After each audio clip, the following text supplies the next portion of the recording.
우린 전환점을 넘어섰지만 돌아오지 못할 지점을 넘진 않았다. 2006년 제임스 헨슨 박사가 지구온난화를 일축한 문장입니다. 그리고 2023년 헨슨 박사는 이렇게 말했습니다. 우린 다 빌어먹을 등신들이다. 다시 말해 돌아오지 못할 지점을 넘어가 버린 것이죠. 이처럼 탄소 배출로 인한 기후 문제는 기하급수적으로 악화돼 실생활에 문제가 생길 정도로 심각해지고 있습니다. 자동차 산업과 밀접한 연관이 있는 모터스포츠 또한 그 화살을 피해갈 수 없었죠. 그리하여 FIA는 꼬리표처럼 따라오는 환경 문제에 대한 해결책으로 새로운 방식의 모터스포츠 카테고리를 신설했습니다. 바로 100% 친환경 레이스를 표방하는 최상위 전기차 리그 포뮬러 E죠.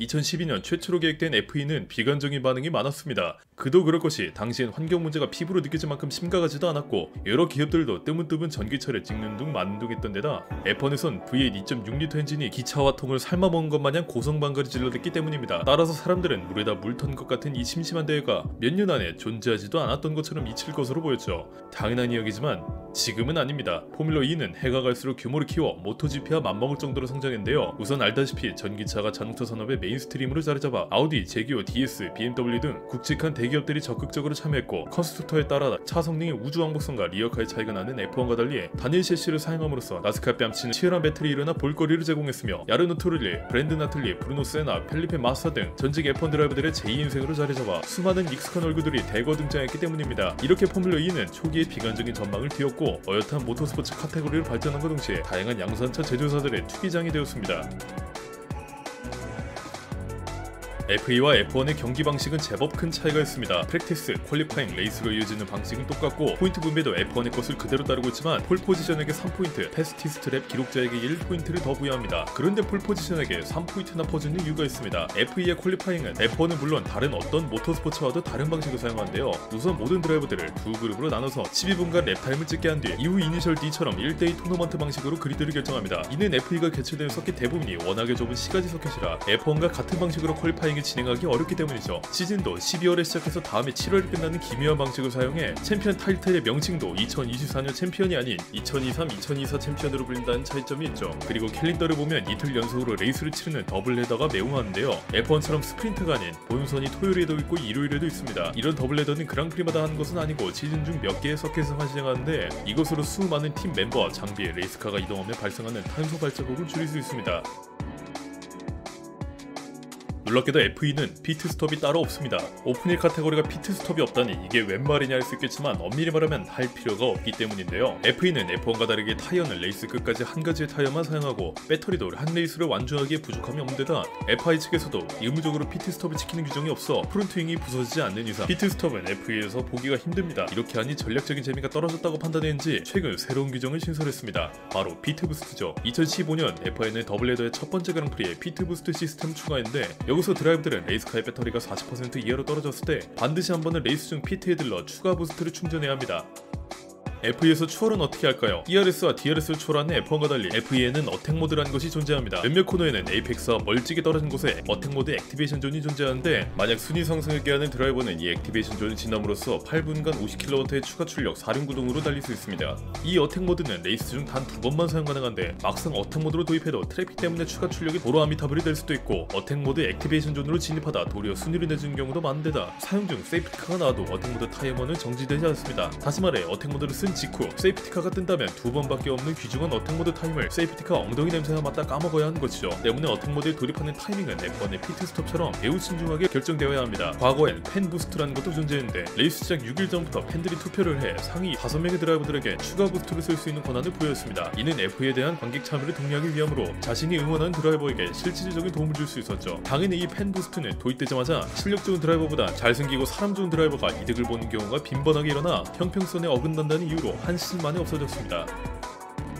F1과 F2의 레이스카는 어마어마한 차이점이 있습니다. 우선 크기, 스테로이드를 치사량 직접까지 맞은 F1 레이스과 달리 F2는 F3 정도의 컴팩트한 사이즈이고 큰 사이드 포드가 필요 없다 보니 화살표처럼 날카로운 생김새를 하고 있습니다. 그리고 리어윙과 프론트윙도 매우 다른데 프론트윙 엔드플레이트가 직사각형의 널판대기를 가운데로 모은 것처럼 생겼고 리어윙은 플랩이 없이 전투기 미익처럼 생겼습니다. 이렇다 보니 다운포스는 타 오픈힐 카테고리에 비하면 낮은 편이지만 포뮬러2가 활동한 서킷 대부분이 시가지 서킷이고 그 중에서도 저속 코너가 다수를 차지하고 있어 주행상 큰 어려움은 없다고 합니다. 또한 F1은 인디카나 슈퍼포뮬러처럼 단일 셰시입니다. 모든 팀들은 전기 모터와 토크 인버터 등 파워 계통 부품 자체 제작에 허용되지만 셰시는 스파크에서 공급한 것을 모든 팀이 사용합니다. 이렇다 보니 레이스카 간 드라마틱한 성능 격차가 없어 드라이버 개인의 실력이 훨씬 더 부각됩니다. 여기에 대다수 서킷이 런오프 따윈 없는 시가지 서킷이고 앞서 말했듯 차의 크기도 대단히 작은 편에 속한 데다 내연기관의 똥구멍에서 나오는 더티에로 추월이 저지될 여지도 없기 때문에 F2에서는 여러 레이스카들이 추월을 위해 나스카 뺨치는 혈투로 벌이고 데몰리션 더비처럼 서로 지지고 볶다 깨부수는 장면도 많이 나오곤 합니다. 이렇게 매 레이스가 아수라장이다 보니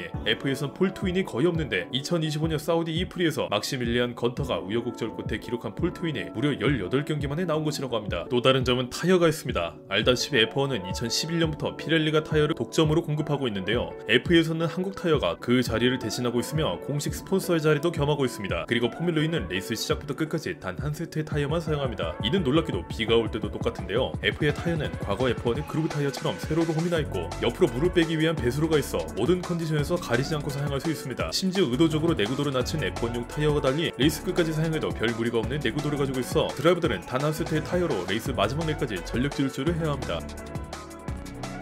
이렇다 보니 F1 레이스카의 타이어는 요구되는 사항이 많습니다. 우선 전기차의 모터에서 나오는 강력한 토크 그리고 혹독한 레이싱을 끝까지 견뎌낼 어마어마한 내구도가 확보되어야 하고 도중에 비가 오더라도 주행이 가능할 정도로 적절한 배수를 해야 하며 이 모든 것을 갖추고 레이스카다운 퍼포먼스를 발휘해야 합니다. 3마리의 도끼를 한 번에 잡아야죠. 그리고 한국 타이어 측에선 전기차에 최적화된 아이온 레이스 타이어를 만듦으로써 이 요건을 모두 충족하고 있습니다. F2 전용 타이어인 아이온 타이어는 젖은 도면에서 안정적인 성능을 뽑기 위해 특수한 트레드 패턴이 적용되었고 고속 코너링과 급제동치 변형을 최소화하기 위해 아라미드 섬유를 활용했는데요. 여기다 타이어 소재의 30%는 친환경 및 재활용 소재로 활용해 잡으라고 한 적도 없는 4마리 토끼까지 잡아오렸습니다. 덕분에 한국 타이어는 포뮬러2와 단연간의 독점 공급 계약을 맺는 데 성공했고 F1에서 쌓은 모터스포츠 데이터를 활용해 WRC 전용 타이어도 개발하는 데 성공했습니다. 더 나아가 한국 타이어는 2025년 WRC에서도 타이어 독점 공급사로 선정되었죠. 이로써 한국 타이어는 올로드뿐만 아니라 오프로드까지 탁월한 성능의 타이어를 제공하며 미쉐린, 피렐리와 어깨를 나란히 하는 모터스포츠계의 간판 타이어 제조사로 이름을 떨치게 되었습니다. 과거 F2가 비관적인 전망을 보인 이유 중 하나는 더럽게 느려서입니다. F2가 처음 출범한 2014년 F1 레이스카는 반달 돌칼 같은 배터리와 모터를 가지고 있었는데요. 덕분에 1세대 F2 머신은 고작 270마력, 제레백 3초, 최고속도는 200km를 살짝 웃돌아 F3도 못 쫓아가는 저열맞은 성능을 자랑했습니다. 배터리도 몇 렙 돌면 배를 굵게 일수인데다 레이스 중 충전도 여의치 않았기에 배터리가 떨어지면 스페어카에 드라이버가 갈아타는 주먹구구식 방법을 사용했습니다. 하지만 기술의 발전으로 현행 머신인 3세대 에보 레이스카는 100km까지 1.8초 만에 가속해 F1보다 빠르고 최고 속도는 320km에 달해 1세대 머신들을 두뇌 빠진 세탁기로 보이게 만들 성능을 자랑합니다. 거기다 배터리도 30여 렙 정도의 레이스를 전부 소화 가능할 정도로 지속력이 높고 우수한 회생제동 시스템으로 브레이킹 시 효율적으로 운동 에너지를 배터리에 다시 저장하기 때문에 과거처럼 드라이버가 GTA처럼 레이스하다 말고 차를 바꿔 타는 짓은 할 필요가 없어졌습니다. 물론 그렇다더라도 배터리가 아크 원자로처럼 무한한 힘을 가진 것은 아니라 에너지를 수도꼭지 콸콸 틀 듯 낭비하면 큰 낭패를 볼 수 있습니다. 앞서 설명한 2025 사우디 이프리가 바로 그 예시인데요. 사우디 이프리의 마지막 랩 닛산의 올리버 롤랜드 선수는 순주로의 레이스를 리드하고 있었으나 마지막 직선주로에 배터리 관리 실패하며 2위에 등극, 본래 폴시터였던 막시밀리안 군터 선수에게 우승을 빼앗겼습니다. F1이 타이어 관리가 승리의 열쇠라면 F2는 배터리 관리가 그것을 대신한다고 할 수 있죠. F2에선 여러모로 익숙한 얼굴들이 많이 보입니다. 우선 F2에서 가장 많은 챔피언을 거머쥔 장 에릭 베르뉴는 2015년까지 프로로스에서 활동했었고 2009년 크래쉬게이트를 일으킨 넬슨 피케 주니어는 2014년 챔피언, 알파타우리에서 활동하는 닉 데브리스는 2020년 챔피언입니다. 이외에도 세바스티안 구에미, 스토펠 반두른, 파스칼 벨라인 등 수많은 F1 출신 드라이버가 챔피언을 거머쥐었습니다. 이 드라이버들처럼 F1에서 은퇴하거나 시트를 잃은 드라이버들이 F2의 모습을 드러내는 경우가 상당히 많은데요. 아무래도 F1과 비슷한 오프닝 카테고리에 속하고 내수리그의 성격이 짙은 슈퍼포뮬러와 인디카 시리즈에 비하면 국제적으로 활동할 수 있어 많은 전직 F1 드라이버들이 자신의 커리어 두 번째 페이지를 포뮬러2에서 보는 경우가 많습니다. 더군다나 F2의 최근 성장세로 F2 드라이버들의 연봉도 상당히 올랐습니다. F2에서 탑급에 속하는 드라이버들은 대개 연봉으로 40억 정도, 평균적으로 10억 원 정도의 연봉을 받고 있는데요. 물론 천하제일 돈지랄 대회인 F1에 비할 바는 못되지만 이 연봉은 WEC 드라이버들과 비슷한 수준입니다. 여담으로 F1 전설 알렌 프루스트의 아들 니코 프루스트도 F2에서 활동하기도 했는데 니코는 2014년 닉 하이트펠트에게 대놓고 투무브를 시전하다 하이트펠트를 말 그대로 황천길로 보낼 뻔해 무병장수할 정도로 욕을 먹기도 했습니다. 포뮬러 2의 레이스 트랙은 절대 다수가 시가지 서킷입니다. 2025 시즌 기준 레이스가 개최되는 서킷은 총 10군데, 이 중 상설 서킷은 고작 3개뿐인데요. 아무래도 F1과 다르게 F2는 소음이 매우 적은 편이고 관람객들의 용이한 접근성과 친환경 이미지를 부각하기 위해 시가지 서킷이 대다수를 차지하고 있습니다. 그런데 이 서킷들은 모나코, 제다처럼 F1 팬들에게 익숙한 곳도 있지만 도쿄 시가지 서킷, 상파울루 시가지 서킷 등 F2만을 위해 만들어진 서킷들이 상당히 많은데요. 이 중 가장 기이한 서킷은 영국의 엑셀 런던 서킷입니다. 엑셀 런던 서킷은 특이하게 컨벤션 센터 내부 전체를 메인 스트리트로 삼았는데 레이스카들은 1번 코너부터 8번 코너, 19번 코너에서 20번 코너는 컨벤션 센터 내부를 통과해 모터스포츠 최초로 실내와 실외가 섞인 트랙이라는 타이틀을 가지고 있습니다. 이 외에도 뉴욕 브루클린 근처의 항구를 재활용한 브루클린 스트리트 서킷, 2차 세계대전 독일군의 주력 공항을 재활용해 만든 템페르프 시가지 서킷 등 타 카테고리에선 볼 수 없는 특이한 서킷들이 볼거리를 선사합니다.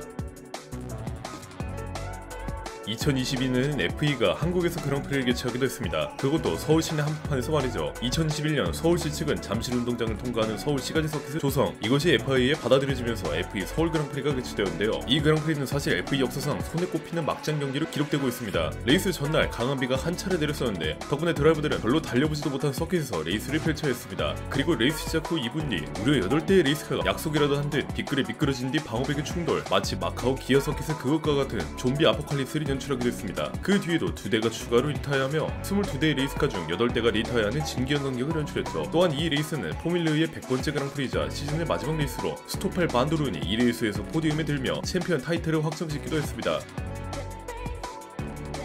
특이하게도 포뮬러2 레이스카를 보면 캐스트롤, 로얄 더치쉘 등 정유사들이 스폰서로 붙어있거나 아예 팀 이름 자체가 양산차 라인업에 전기차가 없는 맥라렌이 있는 경우도 있습니다. 이는 포뮬러2가 국제적으로 최첨단 1회 레이스를 표방해서입니다. 이를 부추기듯 포뮬러2는 서포트 레이스로 제기어 아이페이스 원메이크 레이스나 로버 레이스를 시범 운영하는 등 자동차 제조사나 여러 기업들의 기술 혁신을 보여주는 장르로 발전하고 있습니다. 때문에 여러 정유사와 내연기관 자동차 회사들도 F2에 참전해 자신들의 기술력을 홍보하고 친환경 이미지를 구축할 수 있죠. 또한 쿠팡 플레이처럼 국내에서 스포티비를 통해 한국 중계까지 시청할 수 있으니 F1과 색다른 맛의 모터스포츠를 즐기고 싶다면 F2는 좋은 선택지가 될 겁니다.